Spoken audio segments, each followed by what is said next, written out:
What's going on YouTube? I just wanted to make a quick tutorial to show you how to make a dynamic named range in Excel. So basically just a named range that changes in height or width based on the inputs that's in the range itself.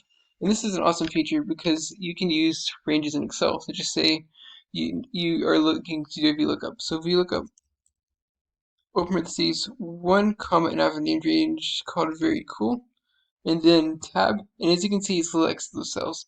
But sometimes you run into a situation where you'll have a bunch of data, and the reference, the lookup, the table array, for example, might be getting longer and longer, or it might be getting wider and wider, and you don't want to have to continuously every single day go back and change your formula, or you want this to be a formula that just automatically runs in the background, and you don't want to have to continuously go back and change it.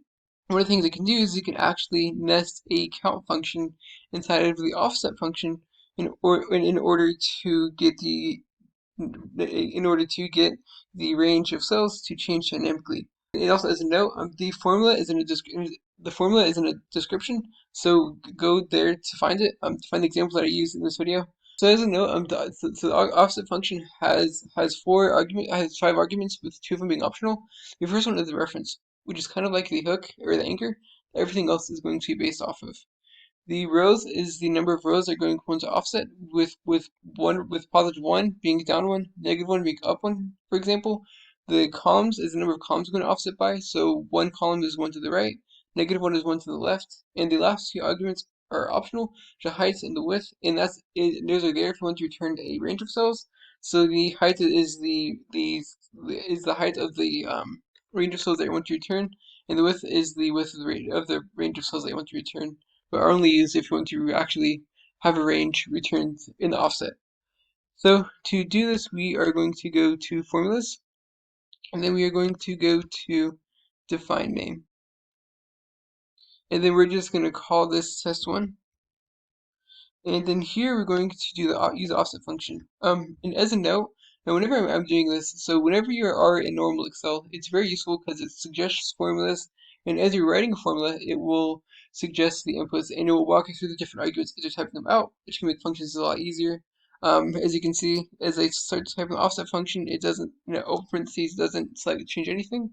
One of the things that I found to be a lot easier is to actually type the formula in Excel first before you type in the name manager, and then to go ahead and to copy and paste into the name manager. Sometimes it doesn't like it when you try to copy and paste directly from Excel to the name manager. So in that situation, copy and paste from Excel into the search of a browser, and then copy and paste our search of the browser into the name manager. That's just a little small trick that has worked for me sometimes in the past. So let's get into it. So the first value is going to be the hook, which is this right here. Because it is the first value in the range, we're not going to want to offset any rows or columns. So the next arguments are going to be 0. And then the next argument, which is the height argument, is the important one in this example. So we are going to want to highlight a range of cells, and we'll only return the ones that have values in it. And for this example, because we're using numbers, we are going to do count. We're going to use count, but as a note, there's another variation where you're going to use count A if you are using any value other than numbers in this example, which are going to be in the description as well. So we're going to use count, and then we're going to select this range of cells right here. And as a note, this part is fixed. So you're going to want to, so one of the things you may run into, so one of the issues that may run into the future that the range could get longer than what you initially select. But on the note, it's important to select like how large you think the range is going to be at all times or in the near future. And we're going to now we're going to do the same for the width. So we are going to go to define name, test2, and then we are going to do the same thing. So offset, open parentheses, the first argument is the first argument in the range. And like the example before, we don't want to offset any rows or columns. So the next 2 arguments are going to be 0.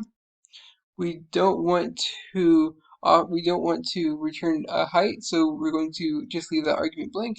And we want to return a width. So we're going to do a similar thing.